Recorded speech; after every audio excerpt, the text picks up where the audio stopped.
download an older version of it. Oh wow! See, I didn't even know there was older versions out there you could install. Like, so I think at some point, since I haven't upgraded it, that it's gonna be like, okay, all this stuff is non-compatible. So version you're using, but that's good that you were able to get the older one. Yeah, yeah. I think I had to do that a while back too, because like when I first started streaming, I didn't know anything about OBS whatsoever, and things were just weird. And then I just, of course, Googled and look on YouTube and said, well, why don't you try updating your drivers and things of that nature? So that didn't work. So then I just took the other road and went ahead and downloaded the older version of OBS, and voila. Nice. Yeah, I used to use Streamlabs OBS, but it got to a point where I wanted to do like some extra things, like when it came to like Spotify and separating like audio and stuff like that, that I'm like, okay, let me figure out OBS. Yeah, Streamlabs, I've never used it. Like, I'm probably one of the only people that's never used it before. Everything I hear is like, it's really, really hard on the CPU. Yeah, it is. It is a lot. It's very, very taxing on the system. Yeah, but I've always been Team OBS.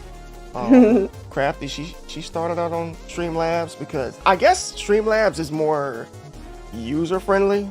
Oh yeah, it's so easy. Like once you get on there and get everything going. Yeah, I mean, I want everything to be my way. So that's why we rock with OBS. So I don't see myself going to Streamlabs, to be honest with you.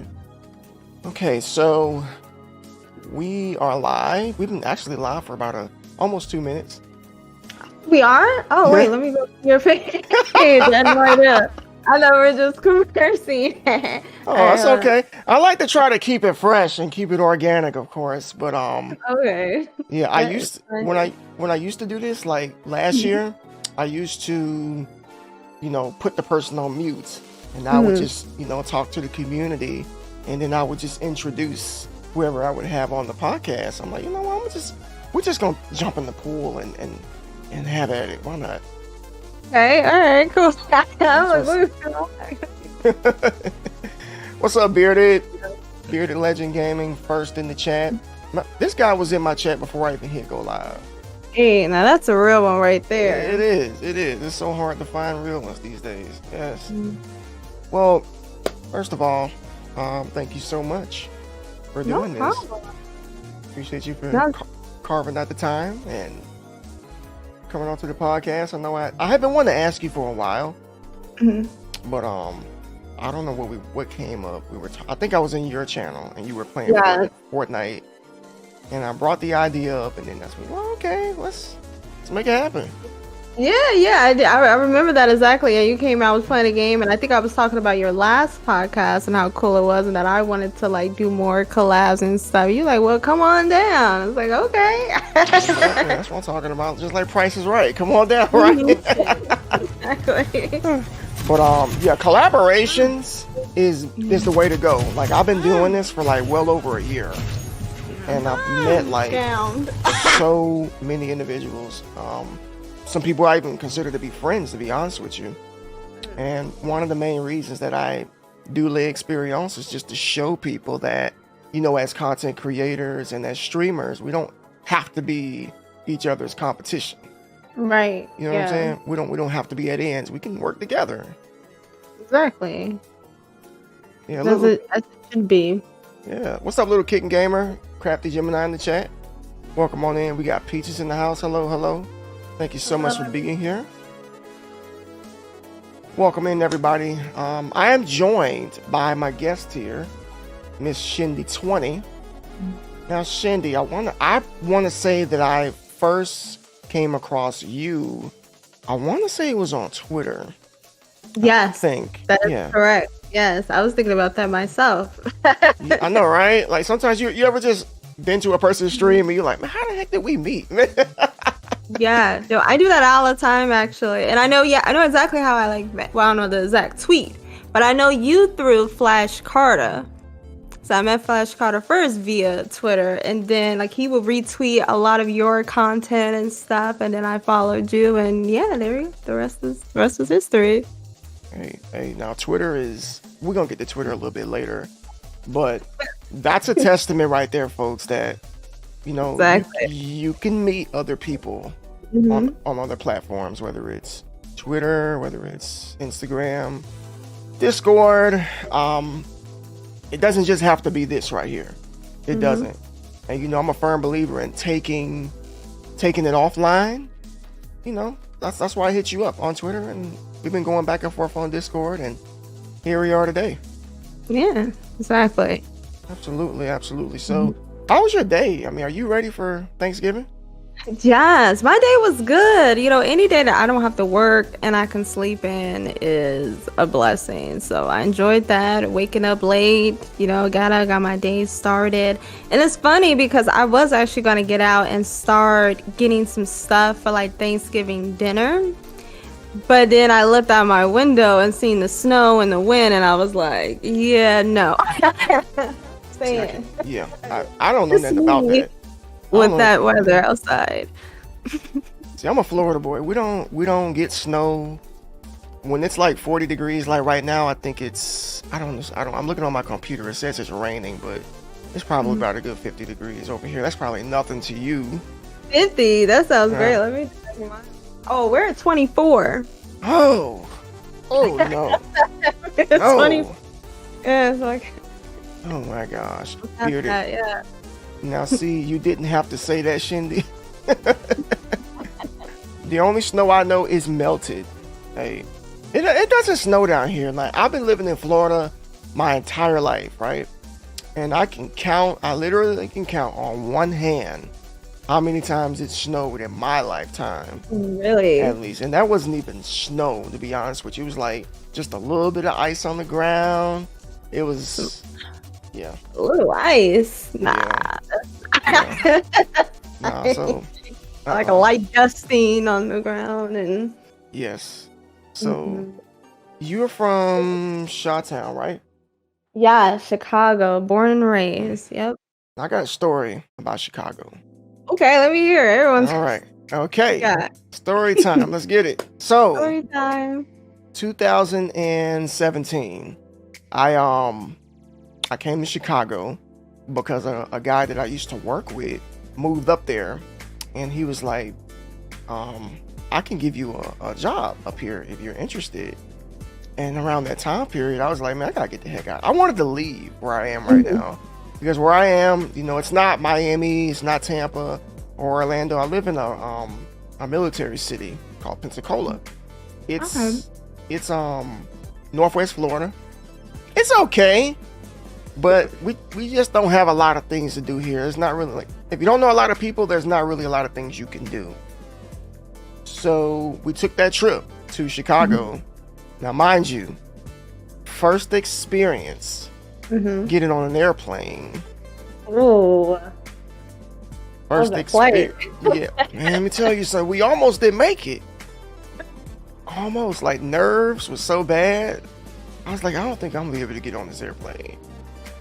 But we drove all the way to ATL because the tickets were cheaper, if we were flying out of Atlanta. So I'm like, well, it's not like we could just turn around and go back home.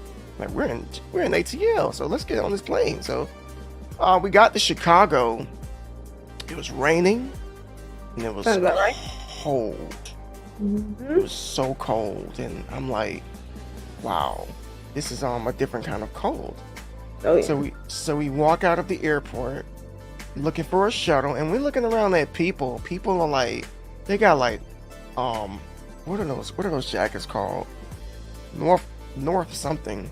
North Face? North Face, yeah. North Face jackets and freaking shorts. Yeah. That's what I saw. I was like, what? Really? And then we got on the shuttle, and we got to, we were trying to get to the hotel. As we were waiting, the wind started blowing. Oh, that wind is... It was nasty. Like, it knocked Crafty's head off. It almost knocked. it almost knocked me down. I was like, man, if it's like this all the time, I don't know. Called the winning city for a reason. Yeah, I'm not surprised at all. Once that wind, especially like in the dead of winter, like when that wind hits you, it's like a slap, and it's like, whew, Oh like my wait a minute. gosh. I know exactly. I know exactly what you're talking about. Yeah. So dope. So we ended up living in not living, but the hotel was in Elmhurst. Mhm. So it Oh was yeah, I know. real nice area and upscale area. So we went, I met with the guy, and long story short, I didn't end up taking the job because I just didn't think that it was worth it. The cost of living up there. Oh, it's expensive. Oh my gosh. Yeah. I was like, yeah. I mean, it was nice. Don't get me wrong. I mean, it was. I don't know if I'm ready for that type of environment, like that metropolis type of vibe. We went downtown. We had a good time, but it was just people were honking, and it was just echoing, like echoing through the buildings. I'm like, man, this is it's a different vibe, sure. Very, very different from what we're used to. But I would definitely like to visit again. But I don't know about living. Hey, I don't. I mean, you were just talking about getting out.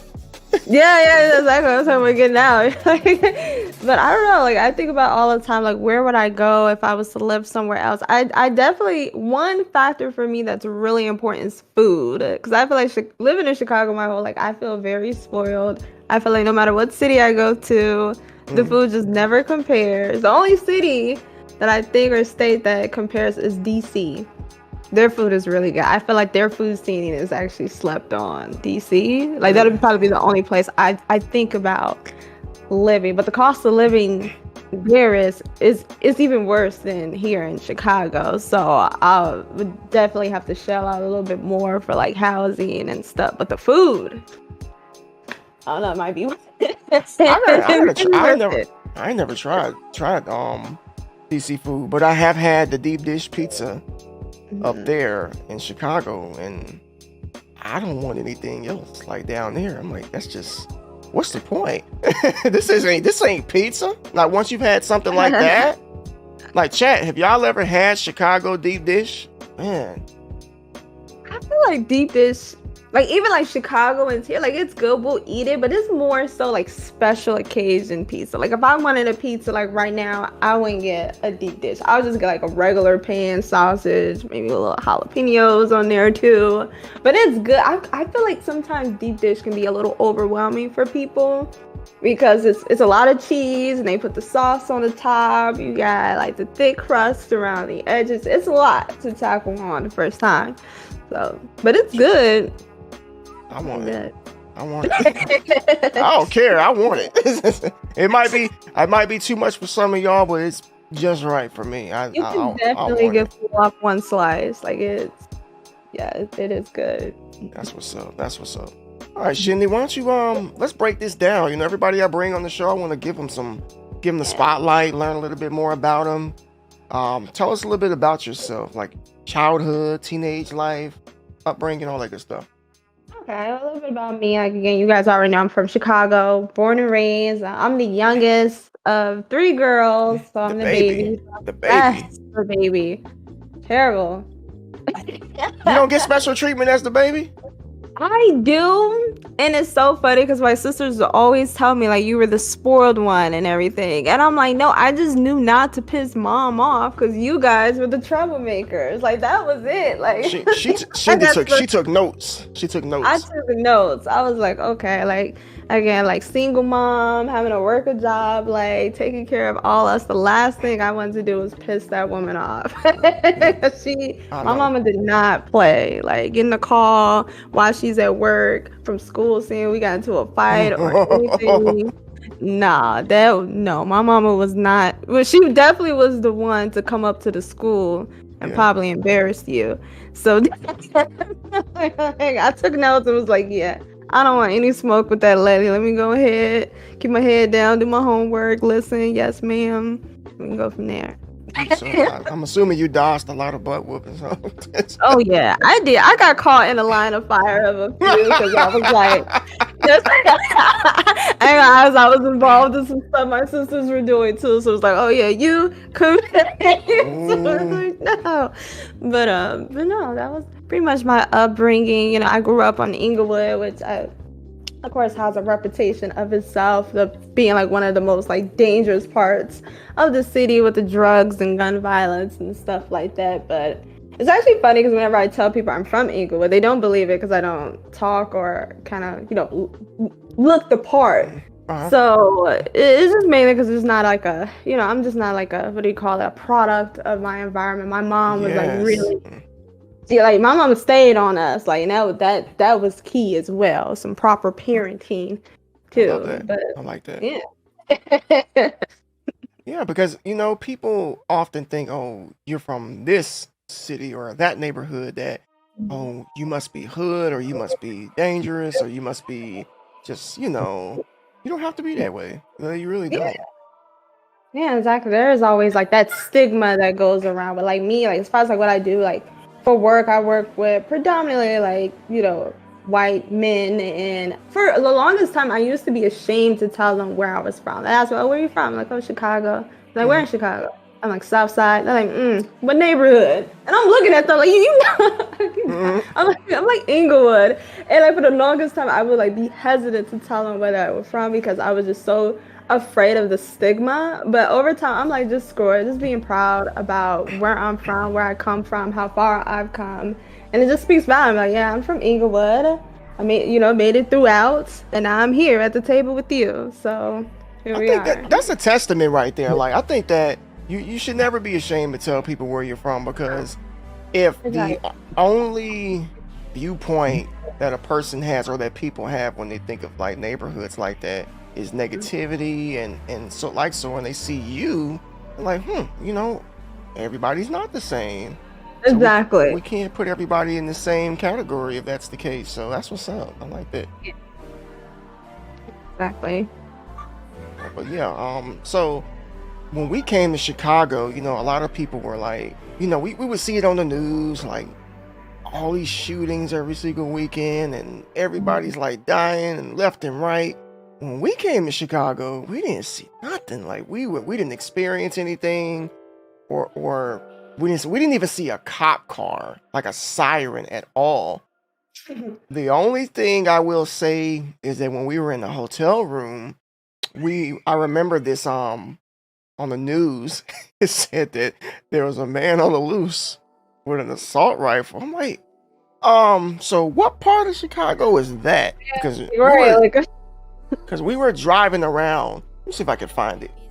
I feel like I know exactly when you're talking about. Like, I do remember a story being in the news of some guy, a rampage somewhere in the city. It was around 2017. I was trying to find something that I bought from Chicago. So us, anytime we go anywhere, we have to go to like video game stores. So we were searching for like old retro stores, or just stores that had like the old school SNES or PlayStation games. And we remember driving in this part of the city that didn't look that nice, and it was nighttime, and we were just looking around. I was like, I don't know about this, man. We might want to like make a U-turn and go back that way, because even though we didn't see anybody, it just looked a little, every city has their So I ended up finding this place and bought this old PlayStation 1 game called Bushido Blade, and couldn't find it anywhere. And I was like, whoa, wow, let me just get this. This is right here. So bet. But let me ask you this, like, as far as like the facts when it comes to Chicago, I mean, is it really any more dangerous than any other city in America? Because I got some stories about where I live at, but we're not all over the news, No, I definitely feel like the violence or crime here gets, what is the word I'm looking for? Romanticized and sensationalized, definitely. I feel like every time I come across someone out of town, they're either mentioning Chirac or Old Block, and I'm just like, oh my God. Like, I just like kind of internally like roll my eyes, because I just feel like that term, like Chirac, one, it's offensive to Iraq and I don't really think there's a true comparison between an actual battlefield and street violence. And like some of it is true, but at the same time, I feel like every state and city in the country has their fair, fair share of crime. It's just Chicago, it gets publicized the most and be viewed as the worst, when really, I think if you look at the statistics, I don't even think Chicago is at the top. I think like maybe Flint or Detroit or some other of those cities or states, have the highest as far as crime rates. But again, like there's definitely stuff here, like because I grew up around it, so I feel like I kind of know sort of firsthand. But like you said, like people that come here and they're like, oh, this isn't actually so bad, because it's like, right, because most of the crime that's being shown in the news and stuff like that, that's within certain pockets of the city. Like Chicago is one of the most racially segregated cities in the world. Wow. So here they do a really good job keeping the low income, black people this way, and then the more affluent, people that way. So when they talk about crime, it's really in these sort of small sort of areas. There are random acts of violence elsewhere, of course, too. Right. But it's that small little pocket that gets the most exposure, and to me, misinterpreted the most, that it's seen, worse than maybe what it maybe really is. Yeah, I just had a thought, and we don't necessarily have to go there, but I didn't start hearing about, Chicago violence and all that stuff until, I guess between 2008 and 2012. Obviously that was when Obama was president, and he's from Chicago, and I just noticed that there was a whole lot of like just talk of where he was from, and they just kept putting emphasis on it over and over and over and over, and it just became, I guess people just became conditioned to thinking that this is what Chicago's all about. Because I know where I'm from. Just a couple of days ago, we were coming home and we saw cops like flying past us, and then we looked over to the right up from where we live. There was a shooting in a corner store, and this is starting to become normal over my way, unfortunately. And it's just like you said, every city has its dangerous parts, and there's a lot of sporadic activity. Some of it's like, most of it's drug related, I would assume. There's not really a lot of like people on the loose, just on a rampage, we'll say. Yeah. But I will say the last time something like that happened was back in, do you remember the story about this soldier from Saudi Arabia that shot up the base? Yes. Was this in? This was here. That was Florida. Okay, I thought it was in Texas. Okay. That was where I was. No, you're thinking about Fort Hood. Okay. Yeah. I think that was a separate. This was 2000. This was a little bit before the pandemic. This was 2019. That's when this occurred. So basically, that was the last time that anything crazy that I recall ever happening here. But other than that, it's just random acts of violence, domestic violence, drugs, stuff like that. So every single state, I'll say, has, their own share. So yeah, I think that Chicago's crime is way more drama. It's more amplified, I'll say, than most places. Yeah, I'm gonna stop beating on your city right quick. Let's jump on the topic of Twitch. So, how long have you been a streamer? I've been a streamer. Let's see. It actually will be 2 years in January, so I have a 2-year anniversary coming up soon. Nice. Yeah. That's what's up. Same here. My 2-year anniversary is coming up. Actually gonna be celebrating it next Saturday. So let's put it out there now. That next Saturday, before I forget, I'll tell everybody that's here. It's my birthday actually, and my 2-year anniversary on Twitch. So I'm gonna just go ahead and just merge them together and sit up here and just chill with the community. Now 2 years, Shende, is a long time. No, That's a long That time. is. A lot of people don't make it to that 2-year mark. No, That is definitely something to be celebrated for sure. it is. So, like I said, a lot of people just kind of throw in the towel between 3 to 6 months, for various reasons. Like maybe they feel Yeah. like they're not getting traction or nobody's really watching them. Um, Let me ask you this: what do you think? Why do you think somebody would like come to that conclusion as to why people don't watch them? You know, we've seen those tweets before, right? Like nobody comes Yeah. to my stream. What do you think what the problem may be? Like if you were, analyzing that. Man, that's a lot to take in because there's different things that come to mind when, right, people say like, hey, like no one's, coming to my stream and Yeah. what that can be.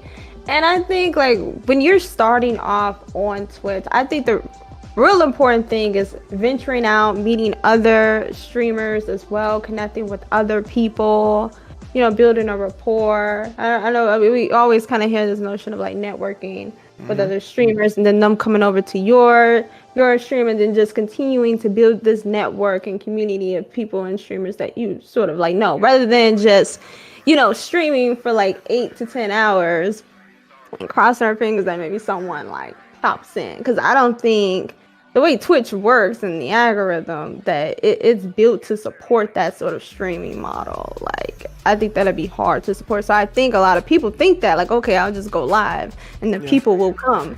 Right. And that's It don't work that's like that. unfortunately not the reality. Yeah, I agree. More is not always better on Yeah. Twitch. You know, if you stream for 10 hours and nobody comes, like maybe one person or may pop in or whatever the case may be, you actually really ruin your average. And I was looking at a tweet today. This guy posted his stats and whatnot, and there were some suggestions in the comment section like, bro, you might want to go ahead and start over. You ruined everything. He had like 90 something hours of streaming, and yeah, I was like, wow, Like man. 0.4 something average view or something to that. I think I might have seen a similar post. I think you did. Yeah. Because sometimes you see things that I see, or I see things that you see, but it was somewhere along those lines. And he, I don't know if he really took heed to the advice, but some people get a little offended when you tell them, hey, you might want to start over. That's true. A lot of people don't take feedback or criticism well, but when you post stats like that, you're kind of like opening yourself up to that sort of like feedback and responses. Like, right, if it's showing that you are streaming for X amount of hours and yielding maybe this amount of views, like clearly, you have to sit back and reevaluate your content, maybe your purpose, your values, what you're hoping to get out of it, and then like I said, start over.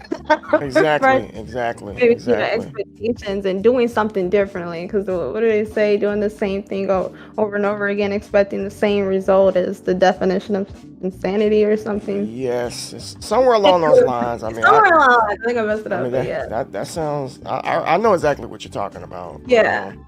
But yeah, I agree with you. What's up, Guru, dude? Welcome on in, my man. So 2 years on the platform. Like I said, me and you pretty much been streaming nearly around the same time period. Have you ever had any like doubts about this whole experience? Maybe throwing in a towel, or are you having fun with it? So far, I've been having fun with it. I have in the past. I've taken like breaks because it just got to a point where I don't know. I think as creators, we all sort of get to these sort of points in time, like we're down on ourselves, we're down on our content and what we're doing. I think it was at a time for me. I don't know if it was like maybe some imposter syndrome that I almost, in a way that I felt like I just wasn't doing like a good job. And then there was the stress of it all. I was maybe too much reading into the numbers of things. There was like drama behind the scenes. And I was just like, I gotta step away. Cause I'm one of those people, like if something is causing me stress, especially something like Twitch, that I'm like, this is like a discretionary hobby of me. Like something for me, like, okay, that can be cut, that can be paused, and I can come back to it if need be. Yeah. But no, I definitely had moments like that, and I think what got me back into streaming is just you after a while you definitely start to miss it. You miss the sense of community. You miss, like, your streamer friends. Even though I had, took a break, I would still come on Twitch and support, like, Yeah, the homies and everything. But you kind of miss being a part of it too. yeah, And then, I think one of the reasons what got me into gaming was that, that ability to sort of cultivate just a supportive community, and just meeting and connecting with different people, and just being able to get a break from just like your regular 9 to 5 job, and just doing something different and fun. right.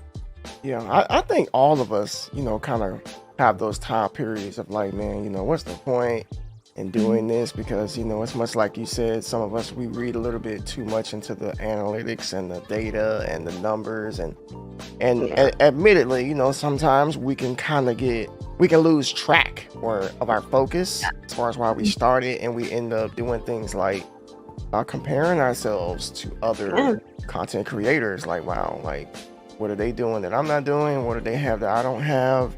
And all of these things just kind of just go through your mind. And like, I know for me that's happened, and I've gone through those time periods of just questioning, man, do I really want to do this? Because as for me, throughout this year has not been the most consistent of my streaming journey, because as I got a lot of other things going on in the background. I work and family and all of that stuff right there. And Twitch has definitely taken a couple of tiers down on the priority list. And when you do that, you lose a little bit of steam. You lose a little bit of notoriety. Sometimes people forget who you are, and especially me, since I underwent rebranding this year. There's still some people who don't know that I'm not Initial D anymore, that I'm D Muscle. It is what it is. I knew that was going to happen, but I know my reasoning behind doing this is for opportunities like this. Like I get to sit down and I get to talk with somebody like yourself, who I always see you in chat, I see you on Twitter. I'm like, you know what? I want to get to know people, and I don't really care about numbers. I don't care about analytics. I just want to have fun with this, because all of this might shut down one day. You never know. Yeah, exactly. So why not make the most of our time and get to know each other and have fun with this and play games together and all that good stuff. So what made you choose Twitch over like Facebook or Twitter? Excuse me, Twitter, YouTube, Trovo, all those other platforms? Well, let's see. When I originally started streaming, I was streaming directly from my PlayStation. So, PlayStation gives you those two options, Twitch or YouTube. Right. And when I first started streaming, I actually wasn't really going into the goal with, I guess, what I'm doing now. It was mainly for my friend to watch me play and help me with the games to get trophies. So that's kind of how I started. So originally when I was streaming on YouTube. I don't know why. It was just because I already had an account, so it just made sense, just streaming directly to YouTube. Right. But then once I eventually figured out what Twitch was and everything, I was like, this is pretty cool from like a standpoint of engagement. You have emotes, you got channel points and everything, and it just seemed really cool from just like an engagement and community standpoint. So that's why I think I definitely went more towards Twitch than YouTube.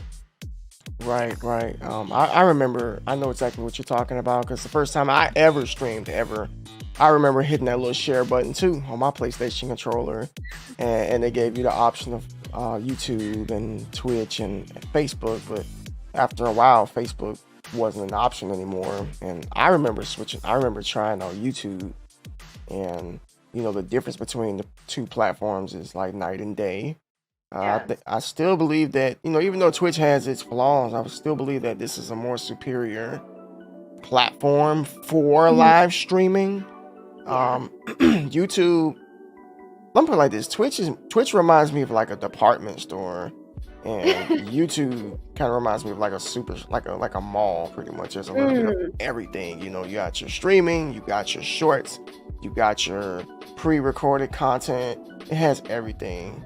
It actually does have the potential to overcome Twitch, but there's a lot of things that they need to consider changing if they're going to get on the level of engagement that Twitch has, like the emotes and stuff. People think, what's just emotes? That's a big deal on this platform. Yes, it is. It just makes things so much fun. Like I went to a couple of YouTube live streams and it's just not the same. I'm like, I can't drop a twerking emo. I can't drop a side-eye emo. I can't do anything in here.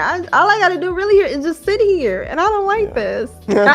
You can put in with emojis. It's just regular emojis that we text with. Like, I don't know emoji, man. Like, it's weird. And then you can't like at people either on YouTube.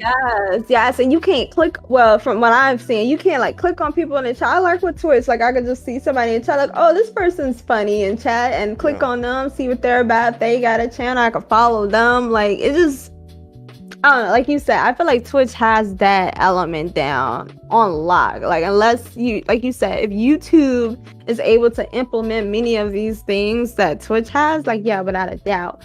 And I think also a part of it too is like just the ease of monetization. It's definitely easier on Twitch than it is on YouTube. So I feel like definitely Twitch has an upper leg in that arena as well. Yeah, because it's just that it's live streaming, and all of the attributes point into the direction of amplifying live streaming, and YouTube is not. It's just not there yet. Carlos says that YouTube has their own emotes now. Oh, really? Okay, but wait a minute. Hold on. Wait a second now. You said their own emotes. Like, is it like weird stuff that they put up, or can the content creator upload? Right. Is it emotes? Like global, like how we have like global Twitch emotes? Yeah. Like global YouTube, or can like the creator actually design and customize like their own couple of emotes for their community and everyone to get? Yours? Okay. All right, finally. There we go. I'm gonna have to check that out then. You stepping it up. Well, at some point they knew they were gonna have to. I mean, they want people from here to come over there, and they know that emotes is very important as a form of like just fun and self-expression on Twitch. So I mean, hey, it'd be crazy to not dip their fingers in that. Is there something that you do for fun? I mean, is streaming something that you do for fun, or is it something that you're really trying to build something serious off of?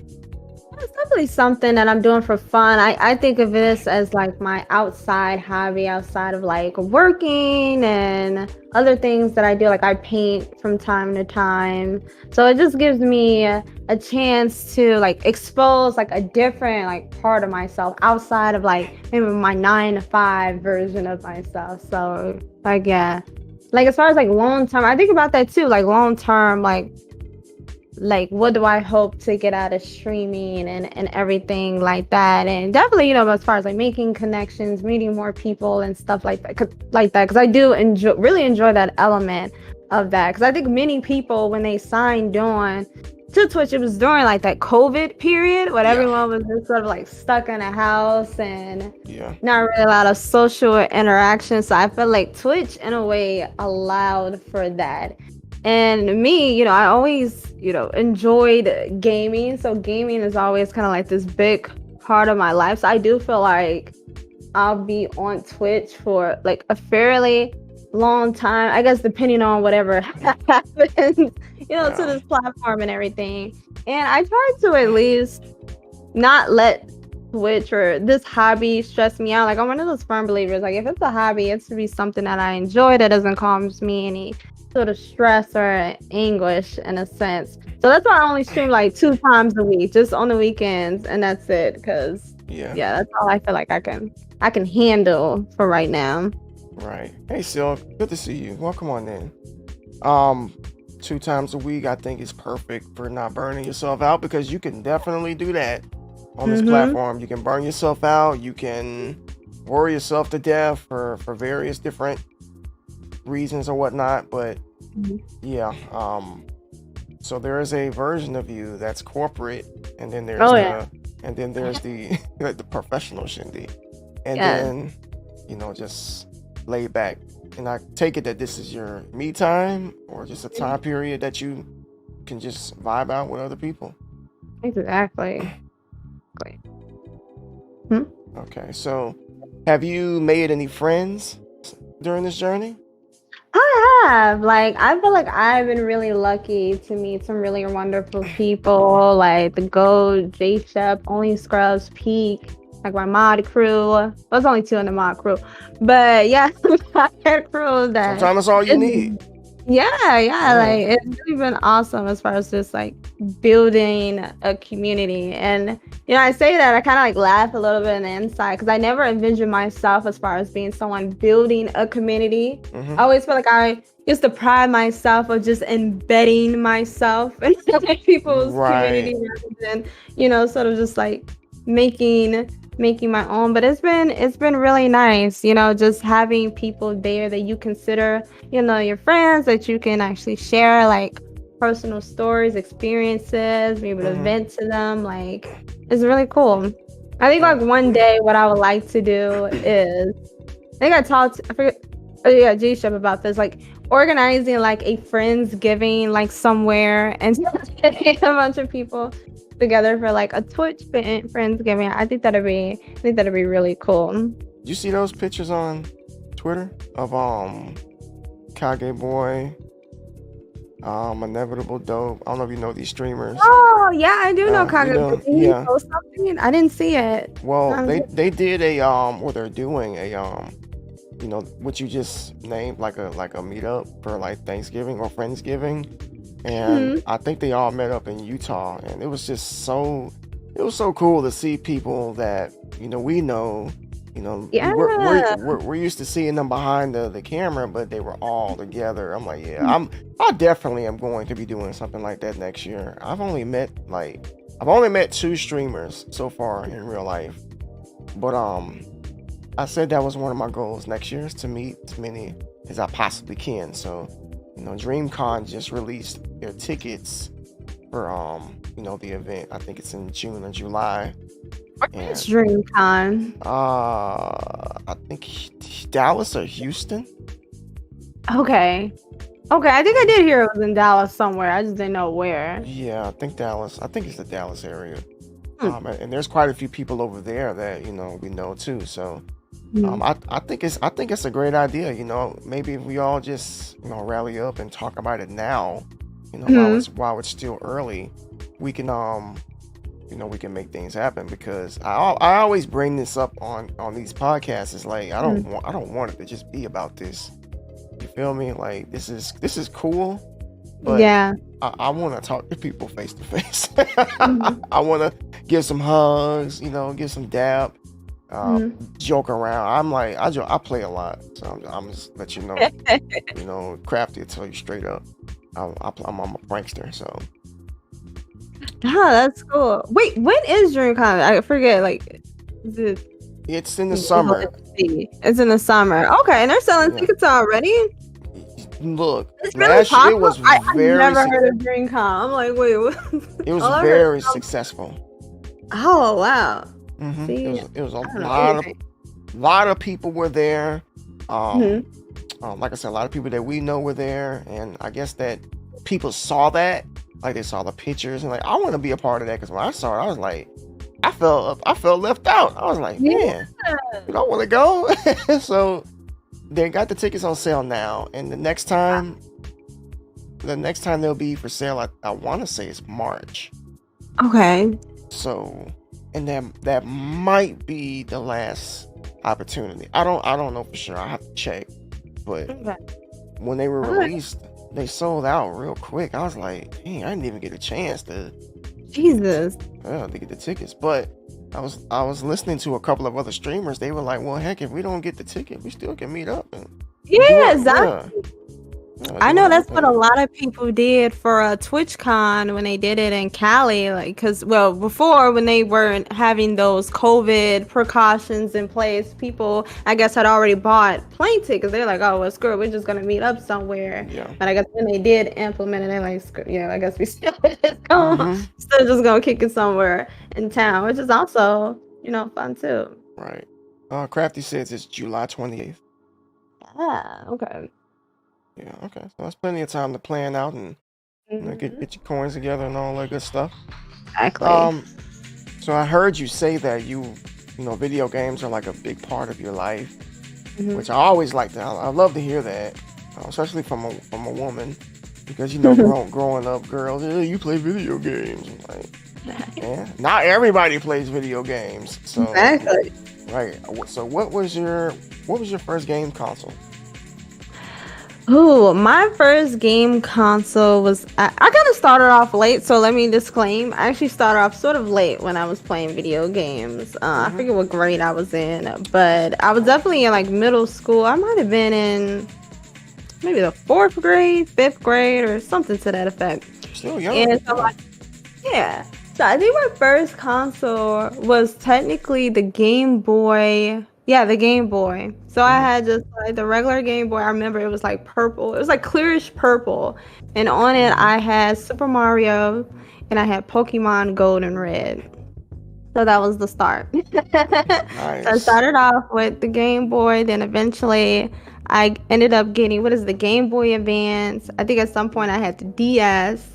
And then on one Christmas, my nephew, he was like only about like 2 or 3 years younger than me. He gifted me this old PlayStation 2.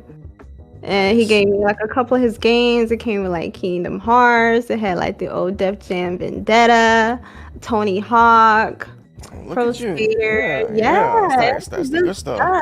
yeah, and it was literally like one of the best gifts. I still remember it to this day. One of the best Christmas gifts I ever gotten. That's It's what's all up. hand-me-down PlayStation, but it was great. Okay. I mean, that's still considered retro at this point, For me, it was the NES, like the original Nintendo. I remember I was watching my uncle play Ninja Turtles and Punch Out, and I was like, man, I want to try that out. I want to play too. So it was all history at that point, and then from there was SNES, Genesis, every single PlayStation. I never really been a big Xbox person. I've only had a 360, and that was it. I had a couple of Game Boys in between, but I've never really been one to like care too much for like the handheld games. I mean, even the Switch. I got a Switch right here, that really it don't get no love. It just sit here. I really need to show. I need to play this more. I swear I do. But my PlayStation 5 is just taking my attention away from this, unfortunately. But it's still a great system, though. I love it. No, it is, and I'm actually in the same boat as you. Like I have a Switch that I think about playing it every day. I have like I think I'm still getting through Pokemon Sword. So Okay. like that's the game that I be thinking about in the back of my head. I'm like, man, I probably should sit up and play some Pokemon. But like you said, I got this PlayStation 5 that's right here. I got this PC here. That gets all my attention. Yes. I mean, I feel like here we are about to go into 2023, and there's still people who don't have one. It's ridiculous. It is competitive. Like I think I finally was able to get mine within the last 6 months because PlayStation sent out an email. I guess I forget what it was, but they were sending like invites to people to buy one. So that's how I got mine. It was like at the time where I wasn't even actually in the market to shop for one, but I'm like, if I'm getting the opportunity to get one, I might as well. Exactly. Because I don't know when I'm going to get this opportunity again. Yeah, I remember. This is a interesting story too. Let me get it. So I have.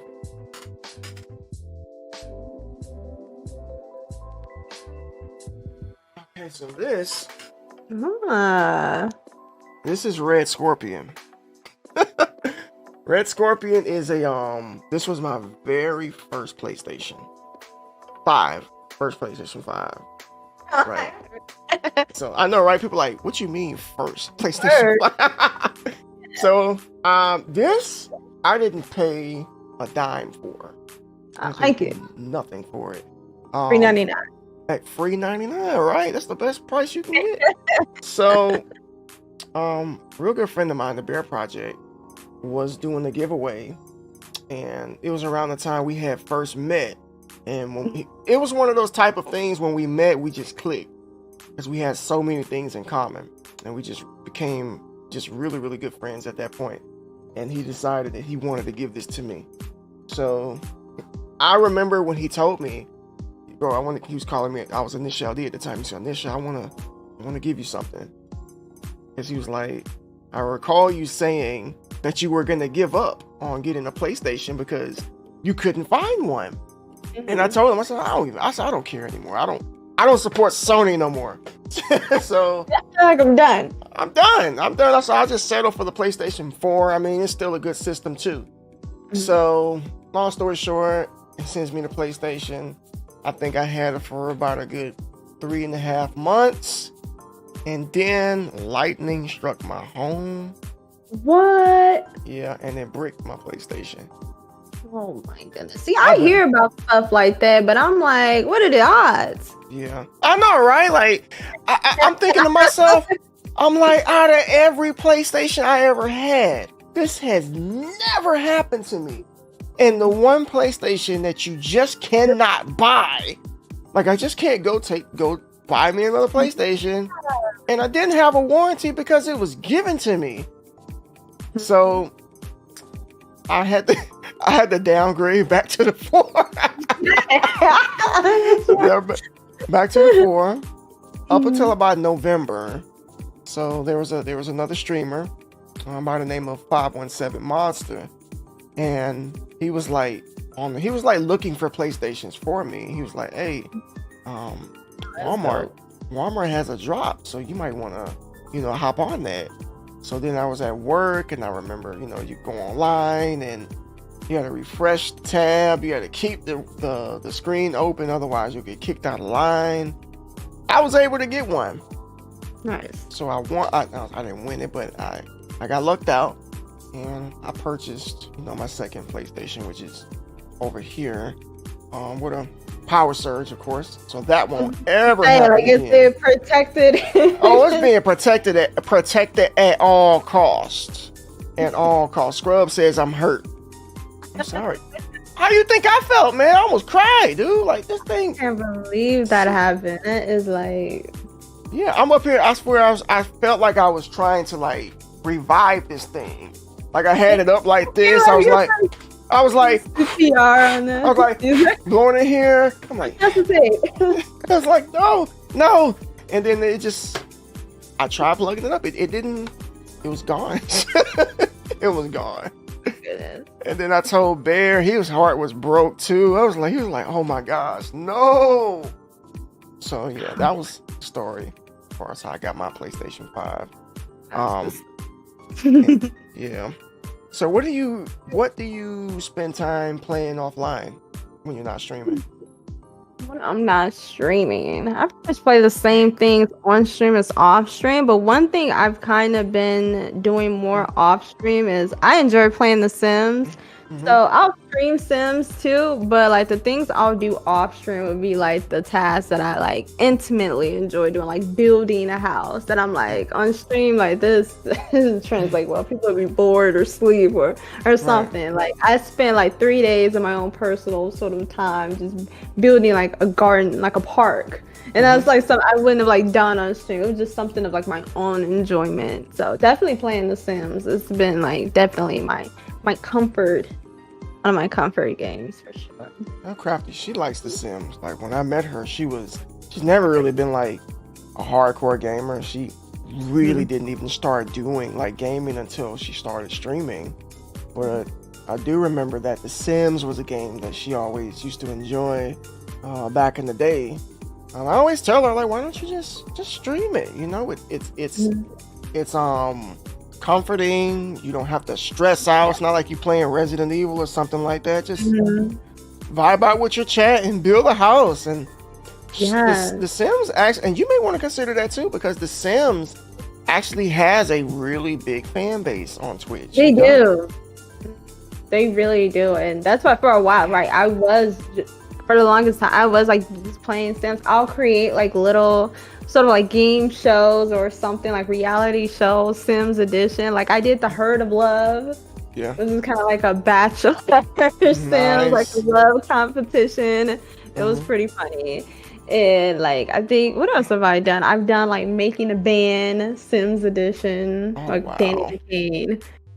Oh, you taking Then, it way back with that. yeah, Ooh. well, right now I haven't streamed it in a while, but Survivor Sims edition. So having the Sims like trapped on like an island and trying to survive and everything. That actually interests me right there. Like, there was one that came out. I'm pretty sure you remember. It was like called Sims Castaway. Oh yeah, yeah, yeah. I do remember that. And it was, something along those lines. I like that type of stuff because it reminds me of the TV show Lost. Oh, I love the show Lost. That was like one of Yeah, my favorite shows. it was a great show. We watched it. It's been about maybe almost 10 years now. But we were late. Like we didn't watch it when it was coming on television. We watched it when it was on Netflix, and it was a really good show. We got to the point where we would watch it, and then like one of us would get mad at the other, like, "Hey, you went ahead and you watched 3 episodes without me." You like that? Yeah, yeah. What's going on, American Black Up? How are you today, brother? Thank you for being here. Let's talk a little bit more about Twitch. So, Twitch is kind of at the moment. What do you think that this platform could do to help out streamers like us, like, smaller streamers who really don't have that mega following? I'd definitely say just helping out with more discoverability. Like that's something I feel like that's been echoed or that's been said continuously Hmm. for like years on this platform. Because you think of other like websites and that does a way better job in pushing out new content for people that are, just like existing, consumers of those sites. And I think of like TikTok being a good example of that. Like they do a really good job of pushing out new or even Oh like yeah. smaller creators to visitors of the app.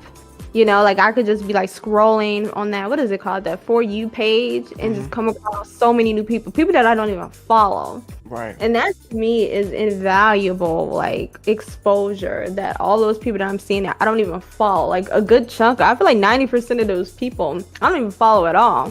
Hmm. So like if Twitch could like implement something like that, some sort of platform within a current application where you go to the home screen, you can view clips, you can flip through them. I think that'd be great.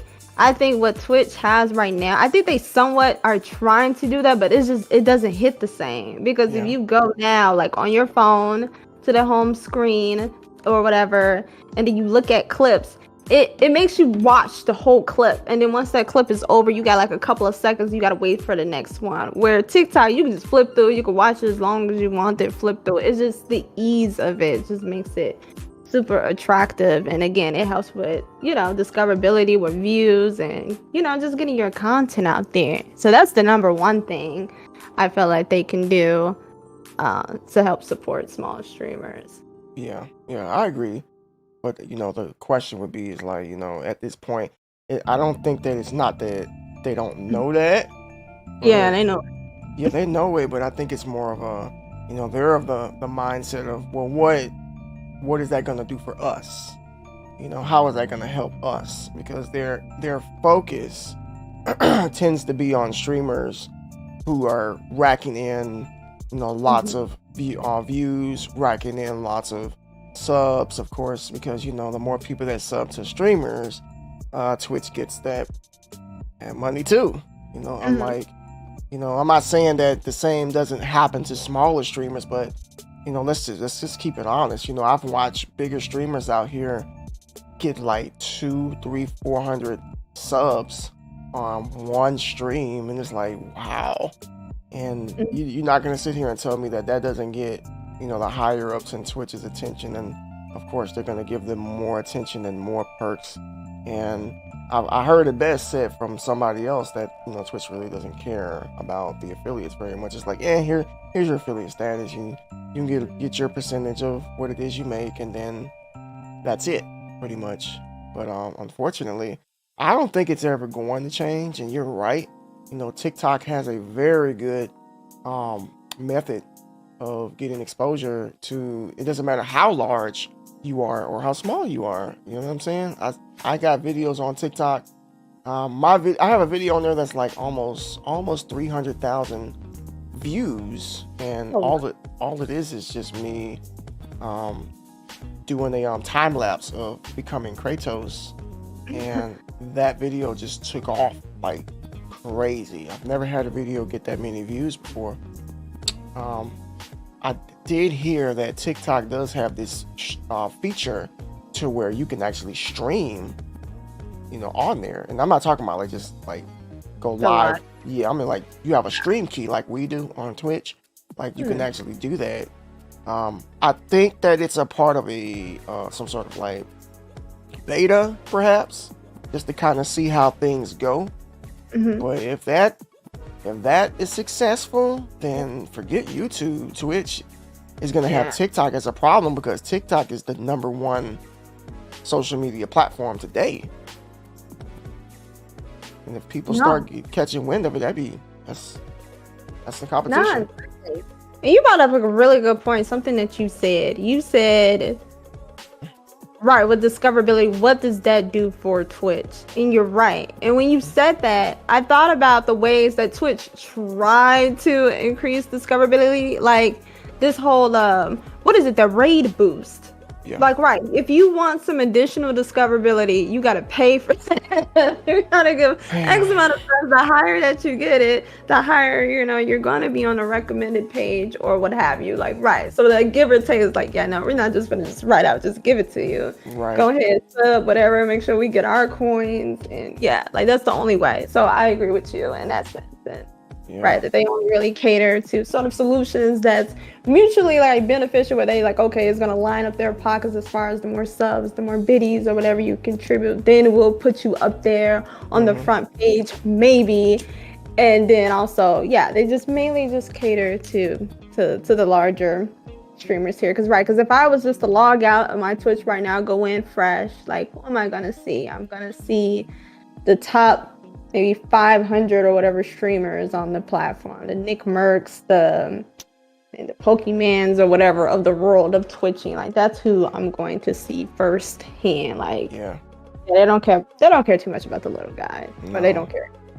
No, and sadly, that mindset is not just Twitch. That's just business in general. It's kind of like successful corporations. You have your CEOs, you have your district managers, you have your managers and the employees. That pyramid downward. That CEO ain't really thinking too much about the people that's really doing the work. And don't get me wrong, I'm not saying that larger streamers don't work. I mean, you don't get there just by not working hard, but some of us work really hard too. We work hard on our production. We work hard on our skills, our speaking skills, our presentation. We do a lot of stuff to try to generate extra people to come in. And again, we were just talking about both of us, coming up on 2 years. When it comes to streaming, a lot of people throw in the towel because they've just given everything that they could to this platform, and they just don't feel appreciated. And I feel like we're just going to have to accept that Twitch ain't going to help us, which is why one of the first things I said when we started today is that we need to help each other. You know what I'm saying? Like, as content creators, we're not enemies. We're not each other's competition. There will always be more viewers than actual streamers on the platform. Always. So there's enough fish. The analogy of fishing, there's enough fish in the sea for all of us, instead of us sitting here at each other's, at ends wits with each other, like, oh, you're taking my viewers and don't promote your stream in my chat. Like, yes. Oh gosh, man. Like, run your channel however you want, but at the same time, we really cannot afford to keep thinking that way if we're gonna go far with this. You know, we do have to consider helping each other. No, you're absolutely right. And I feel like there's definitely two worlds to Twitch. Like there's our world that we have, and then there's the larger streamers in their world.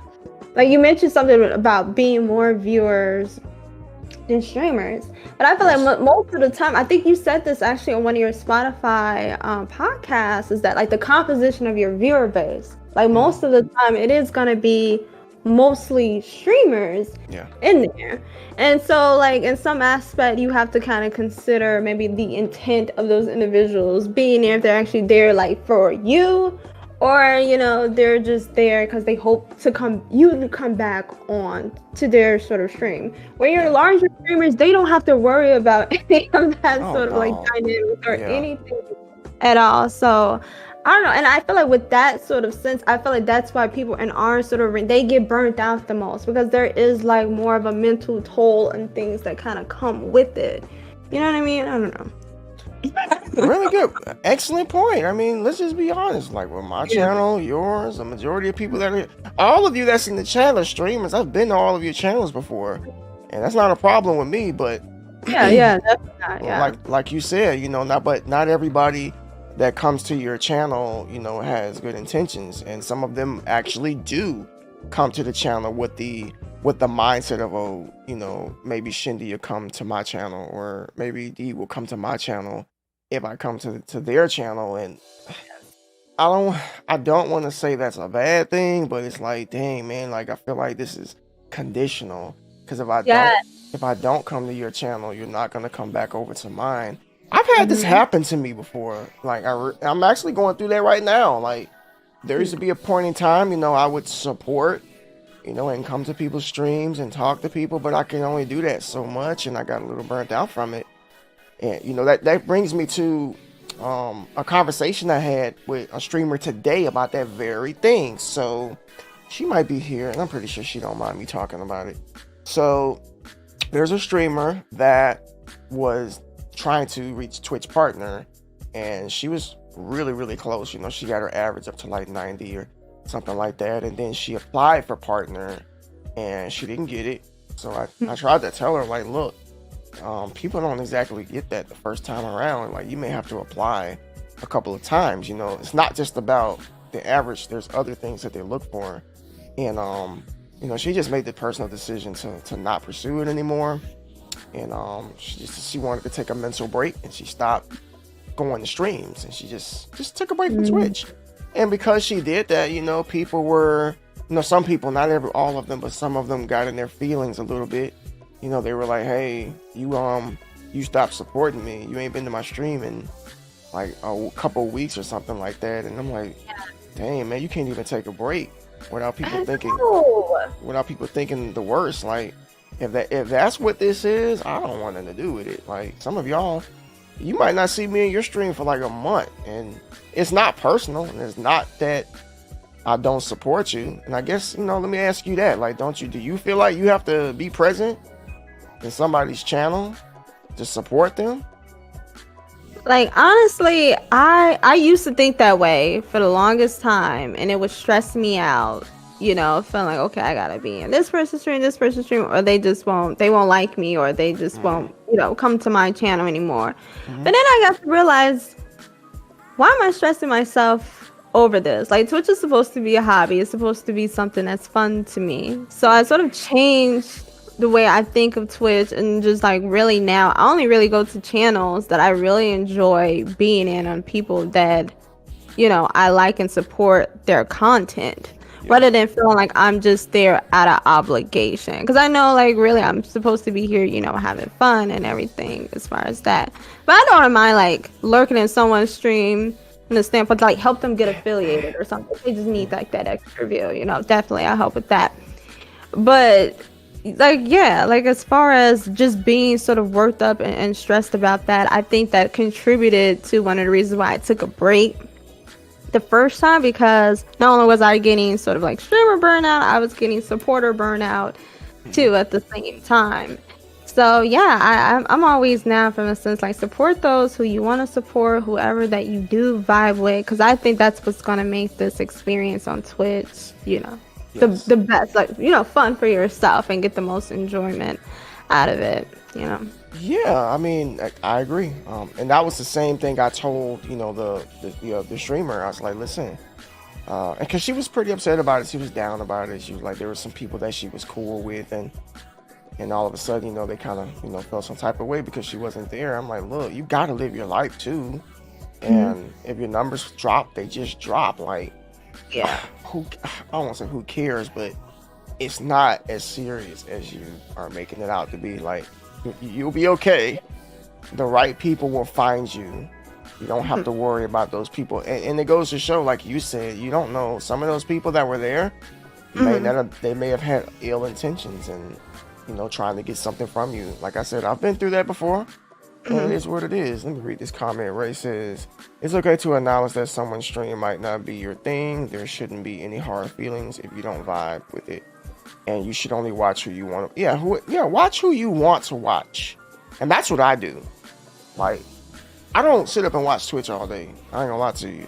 I watch who I want to watch, and I support who I want to support. And that's the only way I'm gonna be able to do this, truthfully, without getting burnt out. And I feel like that's the best way, honestly, to go about it, Yeah.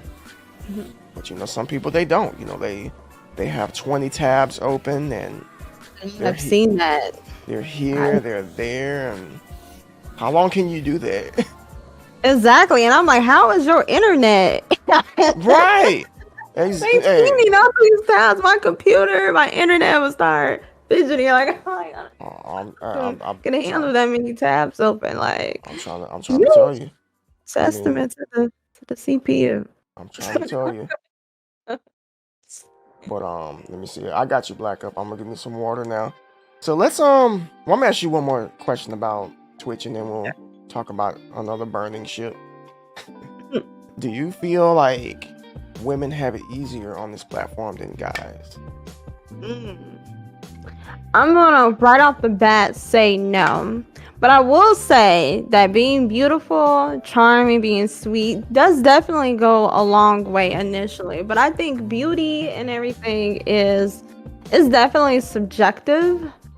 But I feel like women on this platform, they have to go through a lot. Like, you say easier, it's like, okay, like define like easier. Like, what does a woman have to subject herself to have an advantage in growth? And I feel like still today, like, even though it's gotten better, I feel like women are still fighting like video game stigmas and not being good at certain games than like their male counterparts, and having to prove themselves even more so, like even being questioned. Like, as far as like their credibility, I feel like that more so goes on for women than men. And then also, I feel like women have to worry about being judged more so for their physical appearance at a higher rate than men do, and probably have to be trolled. And also, the list can go on and on. And also feeling like maybe they have to even hide their relationship status. Oh, yeah. That growth. Like, I feel like women have to worry about so many facets to their growth that men don't. So that to me, that's why my answer is no, that it's not easier.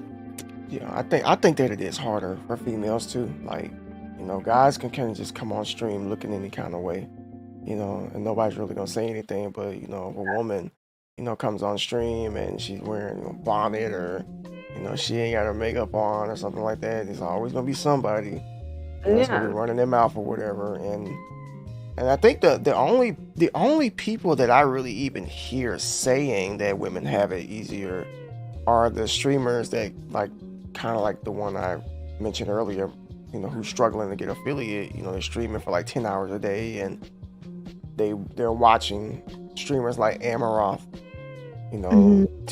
do what it is she does, and then they see all these other females like they got it so easy. I'm like, man, you're the only one saying that right now. That's not true. Like, they actually have it difficult. And as you said, like some women feel like they have to hide their relationship status. I remember there was a time I knew somebody who did that, and came out and said that they were engaged or they were dating somebody or they were married, and then got some pushback, from some viewers who I guess who felt that I'm gifting you subs and I'm dropping bits on you, and I'm not gonna do it anymore because you're in a relationship. I'm like, well, what the heck? What did you think this was, man? Like, Right. what do you think you're doing, man? Like, if you're gonna support somebody, support them. Like, don't do it with alternative motives. Like, well, maybe I can get her number if I drop bits on her and whatnot. And Exactly. No, you bring up a really good point, like especially that monetary aspect of it. I think that's big for like women streamers. Like, right, if there is someone dropping hundreds of subs and hundreds or whatever thousands of biddies, then that person might feel like, right, there's sense of ownership or control like over them, that it should allow some sort of access, to themselves. And definitely to your point, like, right, that people like, right, you have a beautiful streamer like Amarith or a hot tub streamer, like, oh, they're still in my views and blah blah blah blah, and it's like, first of all, there's there's an audience for everyone on this platform. And people at the end of the day are going to watch what they want to watch. And if they're not watching you, then clearly they just don't want to watch you. Right. So there's just that sense of entitlement.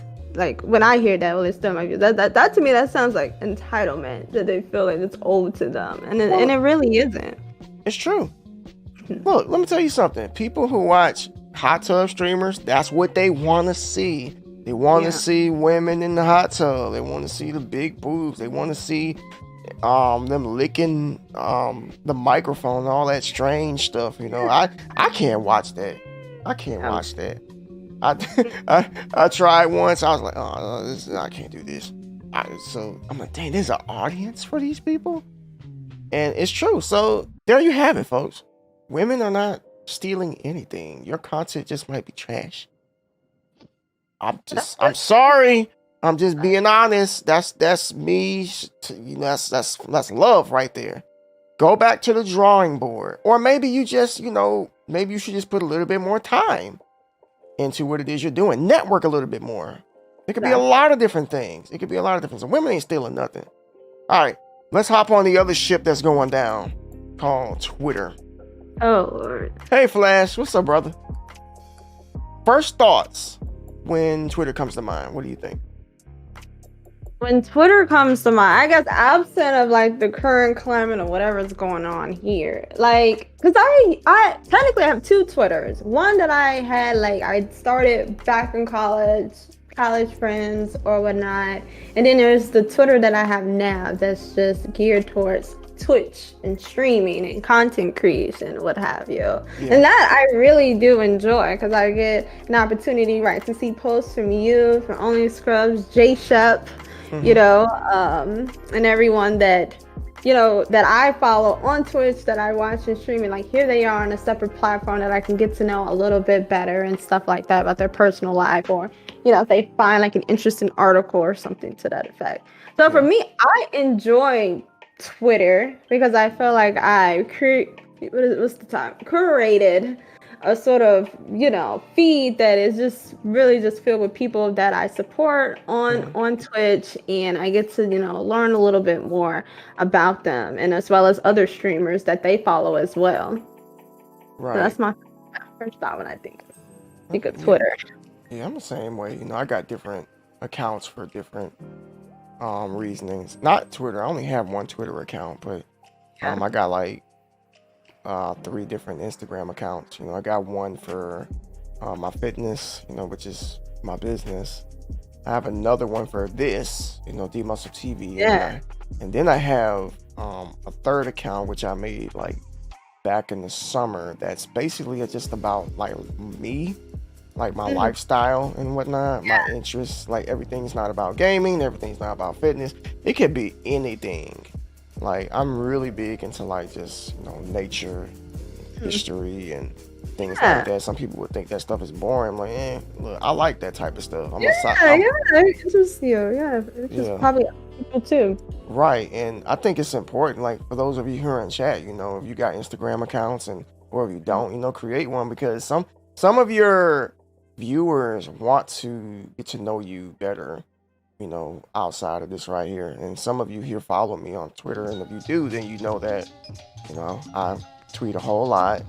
And much like you, one thing I really appreciate about you is that, you actually listen to my podcast, The Muscle Radio, over on Spotify and a couple of other platforms. And not everybody's gonna like go that far, like, hey, I'm just gonna go to the Twitch. I'm like, yeah, but if you really truly want to get to know somebody, go to their socials. Yeah. Check them out. I share my family, my kids, crafty, what I do at work. That's my life. Like, I share as much as I want. I don't share like every little detail, of course, but Yeah. I think that as content creators, a lot of people are trying to do the same thing, when in actuality, you're never going to get a fan base if you don't do something to basically separate yourself from everybody else. And sometimes you gotta take video games. Come on, we all play video games. That ain't nothing new. What else do you do? What else is there about you? You never know what that missing factor may be that may get somebody's attention to maybe want to support you. Some people don't support you for your gameplay. Some people support you for your character or what you stand for, morals and all that good stuff. No, that's a really good point that you said. And I think about like in terms of myself, and I'd be feeling so bad because I feel like I just don't have time to produce like content on different sort of platforms and stuff like that. So I always give my hat off to people like you that do podcasts, that tweet, and have all these other things that's going on, because I think that's really awesome, and I enjoy supporting it because it gives me the chance to kind of learn about different facets as well as all your other different talents that I think is really, really awesome. Like as far as like your podcast and then your YouTube and what is her name? Niamani, like she does like cosplays and she's been getting more into like TikTok videos and producing that content that I just been like loving. So me personally, I have this really innate joy that I enjoy seeing people flourish and enjoying putting out the content that they want to do and having fun with it, because it definitely registers like that and I can feel it. So I definitely enjoy supporting and all those different things. Like I think about like Jay Shep. Let me say it again. I feel like a lot of people say Jay Sheep because his brand name is like with the shoes Jay Shep. You confirmed it. It's Shep, not Sheep. It's Shep. Sheep. Okay. Like, this was Shepherd, with the sheep and everything. But he's getting more into like YouTube and stuff like that. So yeah, just like supporting that element too, because I feel like it is really hard, because a lot of people say that too, as far as like, if discoverability is so bad on Twitch that you have to do all these other things. You have to kind of have your hand and everything in all these other buckets because the discoverability is so bad. So it's almost a hope that you build this sort of following here and then it can translate back to Twitch. And that's me. That sounds really stressful when I like, it is. It is. I focused so much time trying to build this sort of following here on this one platform, Twitch, and now I'm like on Twitter too, and meeting some awesome people here. But now you're telling me there's like a third thing that I have to do, and now I gotta learn how to video edit and do a bunch of other things, and I just can't. It's a lot. I'm not gonna lie to you, man. Oh my gosh! Like I what's up, Loki Black Queen? Welcome on in. She says entertainment is the personality more than the actual gameplay. Yes. With the CJ, yes. You're right. But editing videos is so time consuming, which is I'll do good for like a week, maybe two, and then I'm like, okay, I can't do this anymore. Like I'll just wait. I guess it's like 2 week intervals. I'll take 2 weeks off and I'll come back to it and do it again. It's too much for me. It's too much, balancing it with life and kids and work and crafty and my personal life. I got to where I'm like, man, I'm sick and tired of having a camera in my face. I'm tired of sitting up Okay, here yeah. editing videos. I'm even thinking about, I kid you not, I'm thinking about hiring an editor. Now, I don't know whether I actually want to hire somebody to do something I can do, but Mm-hmm. if it'll save me some time Right. and the price is right, dude, please, take my VOD. Like this is, these podcasts is usually like 2 to 3 hours, and I'm not gonna sit up here and look for the good stuff. I'm gonna pay somebody else to do that. Oh, exactly. Oh, yeah, man. So yeah, but Twitter, yeah, it is what it is. I think that Twitter is going through a transitional phase right now. It's been really weird. Type in chat right now, everybody. What are your thoughts on Twitter? If you're on Twitter, that is. I think it's going through this transitional phase. Like it's just been some weird stuff with that fake gamer website. That gamer. Did you hear about that? Wait, like Gamer Network? What is that? Like I've heard people talk about it, but I didn't really know what people were talking about. So apparently it was supposed to be a rival to Twitch. Yeah. It was supposed to be a rival to Twitch. And it was one of the most unprofessional ran Twitter accounts that I had ever seen. It was, the CEO was like making fun of people, like why don't like tweeting stuff like, why are you sick and tired of people not coming to your stream? Is your content not good enough? Why don't you come on over here? And just a whole lot of different things. And then people just kind of started scratching their heads. I'm like, you do know that we're not kids, right? And we can read the writing on the wall and we can research for ourselves. It came to that there was no platform, so they had a fake beta like link. Like if you want to come check out the beta, fill out this information with your socials and stuff like that. And it was exposed that it was a guy basically trying to scam people to buy scammer trying to buy t-shirts. You see her face? Clip that. Did you see her face? She couldn't say nothing. You Being a long game to sell t-shirts. Oh my god. Continue. I'm dead. I'm done. Yeah.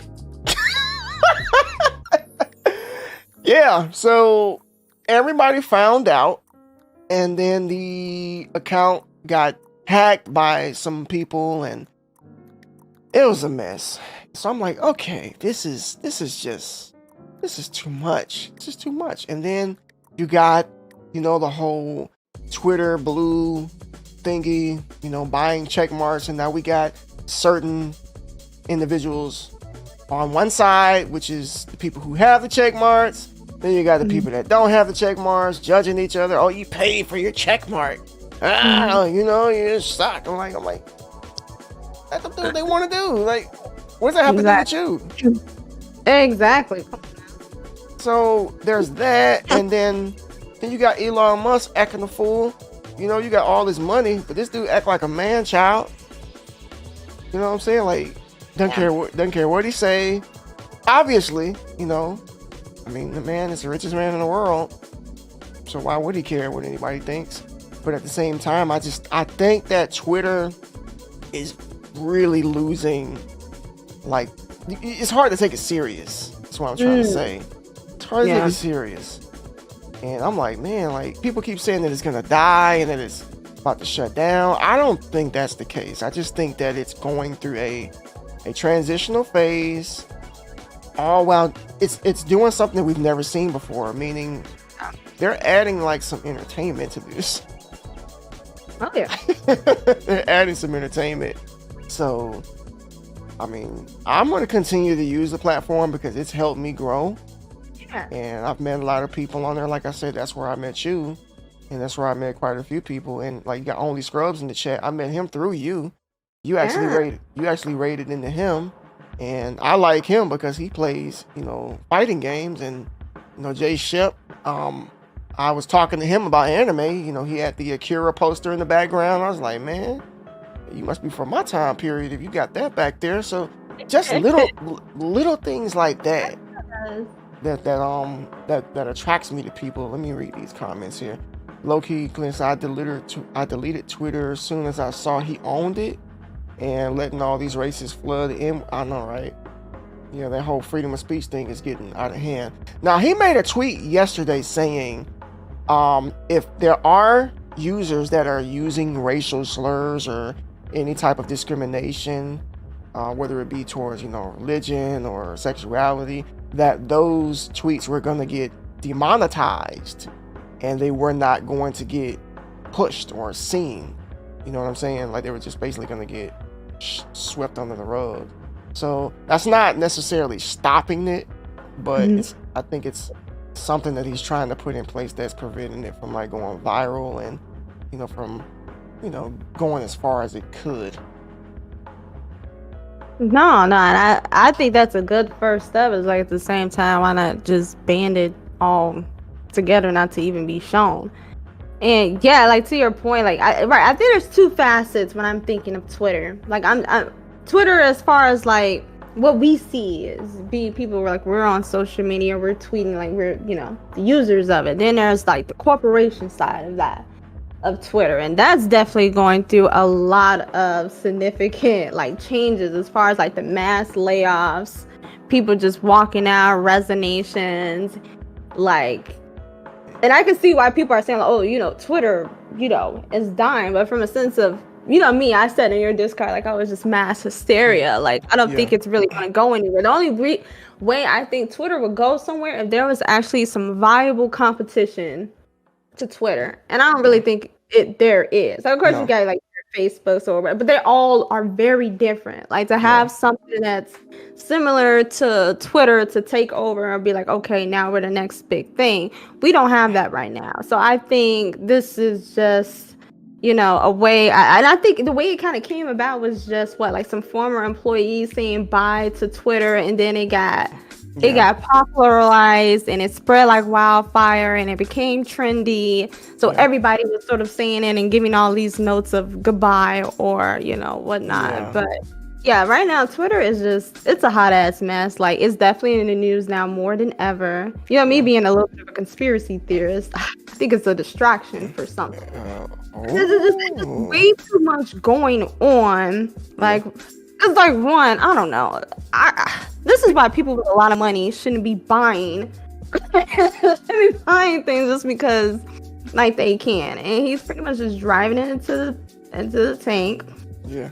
Especially with this whole verification business. Like, that was a terrible idea. Like, from a standpoint, because, you had all these verified fake accounts. And you didn't think, what harm can come of this? Like, there was a lot of harm. Many major company stock prices crashed because of it, because a bunch of false information being spread. So that's the reason why he, like, okay, you know what, never mind that. And it was a dumb idea to begin with, because you had verified, and then you had the verified people going at it with each other. Like, what is this? Like, this is just a hot-ass mess. Yeah, you got the regular verified and the Super Saiyan verified. Like, you bought yours. I earned mine. You don't count. Exactly. You don't count. It is. You could be on to something.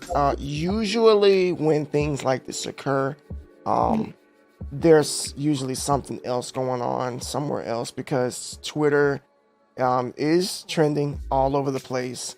And I kind of read the writing on the walls, and I pay attention to different patterns, so to speak. When I see what's going on right now on Twitter, it's like a domino effect. Like, this is happening, now that's happening, now that's happening. And it's happening so quickly. And I've learned that when something like that keeps occurring over and over and over, back to back, like this is some BS right here. Like, Twitter ain't going nowhere. This is something else is going on. Something else is going on. So, keep your eyes open, folks. Don't be exactly. Keep your eyes open. I don't know what's going on. Keep your third eye open. Something, man. Keep your eyes open. Don't get sucked into that drama. Like, don't. What's up, Dreaded Gamer? Welcome on in. Scrub says, I use Twitter with a little depth as a user. Don't get too involved in it. don't, because it'll suck you in and it will, you know. Peaches says, I don't follow drama. I don't follow drama either. You see, the problem with that platform is that you ain't got to follow nobody that's full of drama. You can see what other people like. You know what I mean? Like, I've seen stuff I ain't want to see on Twitter. Like, I've seen they got porn on Twitter and everything, man. I'm like, dang, man, like, I'm scrolling and then it says this person that you follow liked this. I'm like, wow. So yeah, Twitter, they don't care. No. They don't care. I don't know. They don't care. Oh, that's the situation that is, and it's just so interesting to me because I'm like, and maybe I gotta read more on it because I'm like, okay, he bought it for whatever, 44 billion, whatever. And right, he's making all these changes and everything. But I'm like, at the end of the day, I'm like, where is the board of directors ringing all this in? Like, why does not go? I'm like, all right. Like, there's checks and balances for stuff like this. But if he bought like a significant share, maybe there's no checks and balances to check him. But there needs to be some controls in place to be like, all right. We got to step in here because this is getting out of hand. That's why I think it's all part of maybe a conspiracy theory. Too much going on here. Too fast. It feels like he just bought it and he just sitting in the office, like just the building by himself, just making stuff happen. Like everybody firing everybody. Like, I call the shots. I'm gonna do this. I'm like, yeah. Oh, okay, yeah. If you're not on Twitter, you're not really missing anything. I mean, if you do happen to create an account, you know, try your best to minimize who you follow. Especially if you're looking to meet streamers, because it still is a really good place to meet streamers. I mean, you know, next to Discord, I would say that it's probably the best way to see other individuals. I haven't had that much luck on Instagram when it comes to streaming, to be honest with you. But let's go ahead and tackle another topic, and that topic is mental health. So I'm pretty sure, you know, unless you've been living under a rock, everything is about mental health now. Mental health this, mental health that.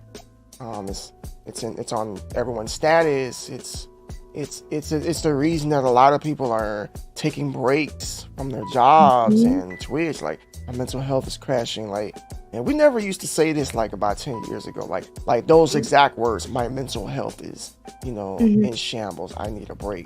But now all of a sudden we hear it. Not saying it's a bad thing. It's a beautiful thing because the mind is who you are, and if you don't treat that, then you're screwed at the end of the day.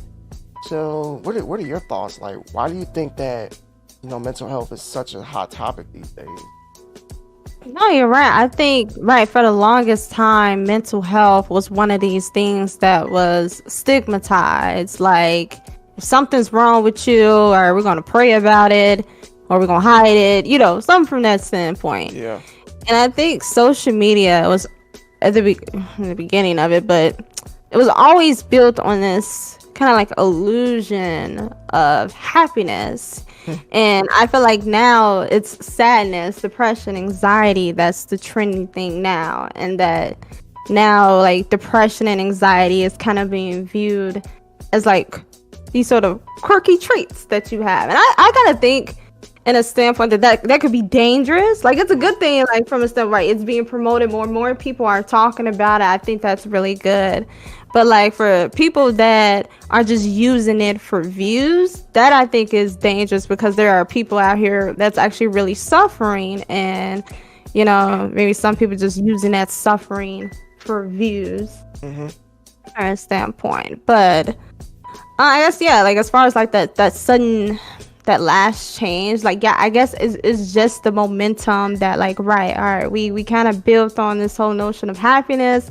Now, you know, mental health is like now the buzz, you know, the buzz topic now. And I'm definitely glad that it has been. So now, like, yes, let's address the real elephant in the room, some of these things, and really start to address and tackle them.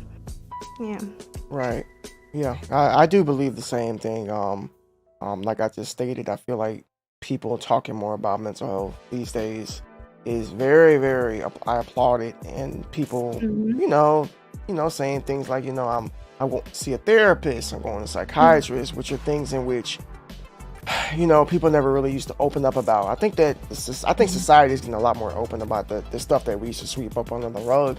But like everything in life, when something is hot, there are also going to be those vultures that are looking at these topics as a means Mm-hmm. of pulling in particular people. Like and you're right, you got to be careful Yeah. about that type of stuff. Especially these streamers on here that are acting like therapists and like, look, y'all ain't Oh licensed to my be God, talking yes. to people like that, man. Like I get it if you can make a Mhm. safe space for somebody, but you still have to be very careful because mental state, I've seen it in shambles. I've seen it to the point where people literally do not want to be alive and they feel like that they don't have any other choice.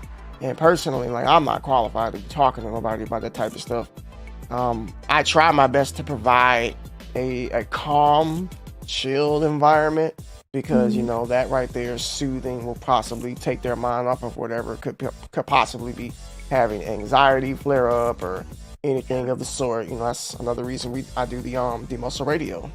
People like to just listen to it and feel just feel good about it. But yeah, mental health is oh yeah, Dreaded here said a comment which I'm pretty sure you may agree with. He was like, in the black community, we never really could talk much about our Mm. mental health. If we said something that we felt like something was wrong with us, parents may be like, hey, ain't nothing wrong with you. Mhm. um Therapists, ugh, that costs Yeah. money. Mhm. Not wanting to go seek any professional help. And there's nothing wrong with that, I mean, Yeah. if there's somebody out there that if you feel like you need to talk to somebody that's qualified, go out there and do that. Because like I just said, like if your mind is in shambles, you can't do anything. You can't be a good employee. You can't be a good partner in a relationship. Yes. You can't be productive when it comes to anything. You won't even be able to do anything like this. So Mhm. please, take your mental health seriously. Mhm. No, exactly. I definitely agree with that, and just being able, like, like from the standpoint of like men, I feel like I talk to like people about this a lot. Like it's as far as a man, I feel like for the longest time, it's always this notion: keep it bottled up, don't express yourself. Like no Hmm. one will respect like how you feel about anything. Like right, so just keep it all bottled up because you don't want to burden the next person or whatever with what's going on, which is definitely you know uh, I think that's dangerous, as well. So yeah, taking, mental health more seriously, seeking out help if need be is definitely something. I'm glad that the tide is sort of turning that way. That Yeah. is not now being that stigmatized that okay, you're expected to hide it because you're a man, you're expected to be strong and all that, crap.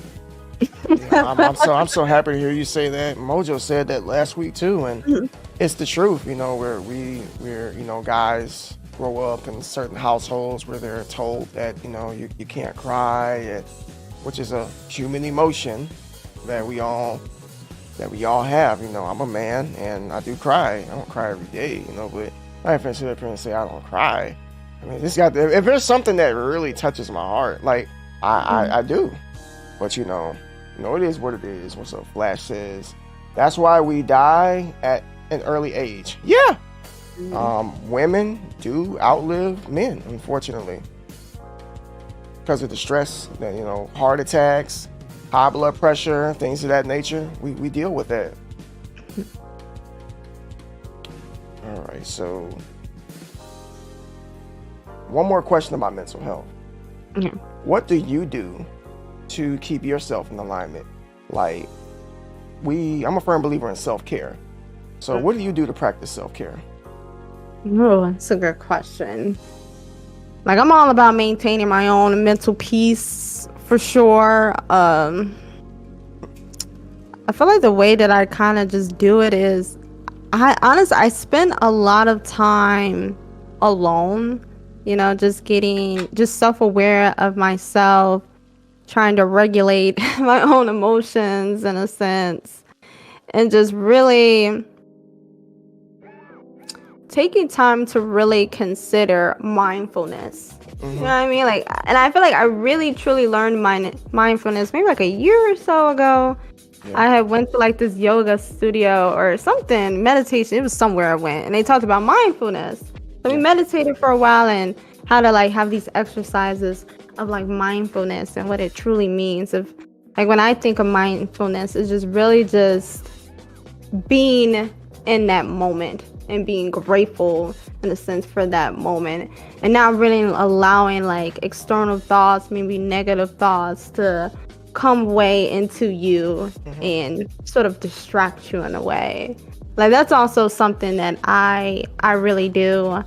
um and also just like the people that I allow around me, like I'm really kind of big into Big. like energy and like someone that's like just negative all the time that doesn't ever have anything good to say. I kind of just stay away from Yes. those type of people because it's draining after a Facts. while, and it's like, damn, you got any good any good news, any good things like Yeah. going on, or even like if they're just critical of themselves or even just of like you as a person, and it's just like, yeah, I don't really, you know, need or want this right now. So I feel like those are a couple of things. And also napping, I'm huge on napping, like as far as like self-care. That's my form of self-care. Napping, playing the Sims, and just chilling, relaxing, and just being mindful in the moment, being grateful for things about me and every day, like life, just waking up, and just like the small and little things that kind of just like add up. Simple stuff. Simple stuff. Yeah. That's what I'm talking about. Just sometimes simplicity is the best pathway to take when it comes Mm-hmm. to peace. Some people like to tend to, without even, trying, just overcomplicate Mm-hmm. things. All Yeah. these different thoughts, and they don't know what to do with these thoughts, and they just start giving themselves like panic attacks and Mm-hmm. anxiety. And I'm much like yourself, I don't do drama, and I can't be around really Yeah. negative people. Like I can just, that energy, like it does something to me. I'm like Yes. I'm real sensitive to that type of stuff. Mm-hmm. And I know when I'm talking to somebody who's on a good vibe, and I know when I'm talking to somebody that's just all about just like, you don't ever have anything good to say. Like, what's wrong with you? Like, just Yeah. so, like, this, you need some joy in your life. You need some happiness. You need some friends. You need something, but you just don't need me. Because, the older we get, and I was talking to one of my clients about this, she had just turned 40. I ain't there yet, but I can relate to her. I was like, yeah, it seems like the older that we get, we know exactly the type of people that we want to be around. Mm. Like I just can't be around anybody for the sake of being around anybody. Like I don't party, I don't go out doing stuff like that. I'll go out, Mm-hmm. with some people with some good vibes or whatnot. But I ain't about to just be hanging Yeah. around just anybody, acting the fool or whatnot. That's just not how we get down. But yeah, my forms of self care, of course I work out. That relieves a whole lot of stress for me. Oh, Massages, had a massage this morning. oh, Um, nice. yeah, I try to get a massage every Saturday. It relieves the tension and all of the damage in which I've done in the gym throughout the week. Chiropractic work, which is something that I haven't had an adjustment in about 6 months, so it's Mm-hmm. time. It's time. So I'm gonna be doing that. And I just like the vibe, music. Sometimes I'll sit down and watch some anime and just relax. And peace. Peace is very important to me. Very important. And I think that that's something I didn't appreciate when I was younger. Like in my 20s, I didn't appreciate peace. But now that I'm in my mid 30s, late 30s now, peace is very, very important to me. Very important. So I find myself talking to people a lot, which is, kind of like why we're doing this right now. I talk to more people now than I've ever talked to in my life. And just having conversations, thought-provoking conversations, not just anything, brings me peace because I'm learning something about somebody new that I don't know. Somebody that that can be from two different worlds. You're learning a little bit about me, I'm learning a little bit about you, and I can just take this and just go on in life. Like, man, she really inspired me with that, what she said right there. I'm going to apply that to my life now. I'm not somebody who knows it all, and Yeah. I try to remain an open book because I'm not above lessons. I always am open, which is, I try my best to live that humble lifestyle. Like, oh, I don't know, I know everything there is to know. The moment a person starts thinking like that, you've lost. You're done. You're done. Big facts. Yeah, I'm huge in like being a sponge and just being just a forever continue like learner of life, because I don't think we ever stop learning. No. You know, you can't stop learning, because information is constantly being updated, research is constantly being shuttled out, things are constantly evolving. You just can't know everything. You can know a lot, but you can't know everything. And I just automatically shut people down that have that arrogant mentality of knowing everything. Like, you're 25 years old, how do you know everything? exactly. You still stay at home. How do you know? You don't even know what it feels like to be on your own. So how can you say that you know everything that there is to know? So I guess some people just struggle with pride issues, and they want to appear to be the most intelligent person, but hey, That comes with a lot of responsibility. And all day Ray said it, like, want to be the smartest person in the room. And it's like, I feel like if that was, I'll be nervous. Like, I'm me. right. Like, nah, but no, there's definitely people out there that have those weird complexes that, I don't know, it's the ego trip. I don't know what it is, but It's not. it's a God complex from what I see. That's what it is. That's what it is. All right, so we're gonna tap into one more subject here. A little bit of a fun subject. We're gonna talk about cosplay. Ooh, okay. Yeah. So I like that. yeah. Now, I've seen quite a few of your cosplays, and I think the last one you did was on Pass the Mic. Yes. I think that was the last one you did, and I've seen quite a few. And that was actually one of the attributes about you that caught my attention on Twitter. So anytime I see anybody cosplaying, you got my attention, because it's just not something that you see every day. Because some people feel some type of way about it, and some people really, really passionate about it. Like Nehemiah, you mentioned her a little earlier. That girl right there is all about it. Yeah. All about it. I think she's in New York right now, going to like a con or something. She's doing a meetup too. It's just amazing.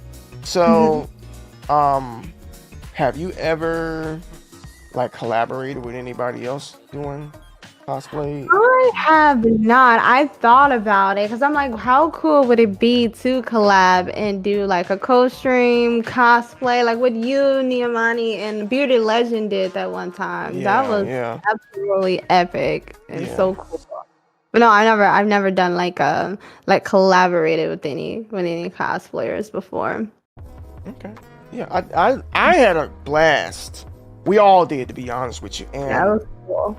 Because we did that, it was, once again, it was something like a mutual interest of three people that brought us a little bit closer together. Yeah. We talk every day. I talk to Nehemiah a couple times a week, and I talk to Bearded every day. We talk literally every day. I've actually met him in person before, and just that I'm not gonna say that the cosplay was the only thing that brought us closer together, but it's just one of those things that's rare that you see that that we had in common. When did you start cosplaying? Literally, I started when I started streaming. Like before streaming, I wasn't. Well, no, that's not true. Cause I've been to like Comic-Con and like dressed up for that before. But I really got into it when I started streaming. I think the first one I did was Storm, which was really cool. Cause for that, I kind of like made some of the elements and pieces of it myself, which was really fun. So it just allowed me to be really creative with that. So that one was really cool. So I would say that I really started taking it, I guess, a little bit, serious, or doing it more consistently, I guess, when I started streaming. And I'm trying to do better with it as far as like my consistency with it. So trying to do like a cosplay each month. So I have one coming up this month, maybe the next coming like weeks and stuff like that I'm excited for. So I feel like for this one, I think I'm going to make it a surprise. I'm not going to tell anyone what it is. I'm just going to pop up on stream. Okay. We'll see. It'll get eyes on you for sure. Okay. Yeah. That's what I'm talking about. Yeah, to stay consistent with it is a lot harder than some people realize. You know, you gotta stop what you do in your day-to-day life. You gotta get this stuff, and you gotta make it. You don't want it looking like bougie. You want it to look, you know, like Yeah, the it's good. actual character in which you're trying to portray. Like this ain't no Halloween costume. You know, this is completely different. I like cosplay because it brings to life, you know, some of the characters in which we enjoy, whether it be video game characters or an anime character. I heard you just say you went to cons before. Now I've never been to a con before. I need to. That's why I think DreamCon may be my Yeah. first. So much fun. Like it's just always like a good vibe to me anyway, whenever I went to one. I only been like to like two my whole life, but it's a lot of fun, like the energy, everyone's super excited. I feel like a lot of people dress up for it and there's all these different vendors and stuff there. It's just really cool. It's cool. Yeah, I think you're gonna really enjoy it. a bunch of nerds vibing. There you go. Yeah, yeah. Hey, sexy nerves, man. Who said nerves had to just be, you know, we can dress up and have fun too. That's what's up. Chicago, August 23. Oh, 2023. Oh, that's right. Kaylar's having a con in your neck of the woods. Because that's what she said right now. I'll have to Yeah. look that up. I don't know if I Yeah. got any emails. I feel like I do like here and there I get emails about cons and stuff. Let's check that out. I think that's Santa no, Claus. that's one that they're putting together. Oh, is it? Oh, fun. Yeah, that's when they're putting together. So that's next August. I'm gonna make a note of that. Because like I said, I want to go to DreamCon in July, and then that's like the next month, of course. So that'll give me enough time to, you know, do what I gotta do to make it in that neck of the woods. So does your family and friends know that you? No, they don't. What my friend does, I've like showed her like some photos. She was just so amazed. She's like, "Oh my god, this is you!" I was like, "Yeah," it was funny. But like as far as my family, they don't really know. It's just really like my friends and like a couple of people at work and stuff. My family don't know either. They're like, man, like, what you doing, man? I'm like, look, it's just like me trying to explain to my family about what streaming is, because they think that it's just me playing video games. I'm like, no, like there's much more to it than that. But unfortunately, you know, trying to explain that to family goes in one ear and not the other, because these are people that have known you like your whole life, and anytime you do something that's out of the norm, you know, they don't. I feel like they don't. I don't know. Maybe your family's different. They just don't try to understand from your perspective, but I just kind of keep that on the low right there. Yeah. Same for me. Like I feel like my family knows I like stream because they've been to like my house. They see all the equipment and they're like, "Oh, what are you doing all of this?" Lights, camera, mic, and they'll like sometimes they'll like call or something while I'm streaming. I have to tell them like, "Oh, yeah, I'm streaming at the moment," and they'll be like, "Oh, okay." I get it. They don't care. I get it. Family be like, you still doing that streaming thing? I'm like, yeah, it's been 2 years.